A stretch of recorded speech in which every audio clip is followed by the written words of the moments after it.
I'm Doug Green, and I want to show you some garden gates and give you the reason we use them in garden design. First of all, we use them to frame the view of the garden, much like you use a picture frame to set off and focus attention on the painting. We do the same for the garden. We use them to create mystery in our gardens.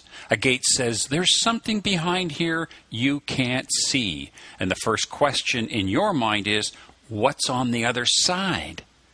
We also use them to enhance our privacy. We all need a refuge from the stress of living, and a gate in the garden design creates a very private space, both visually and physically. Garden gates reflect the overall landscape design. Formal gardens get formal gates, while cottage garden gates reflect the rustic nature of that area. Finally, you continue your landscaping beyond the garden to include the gate in your planning.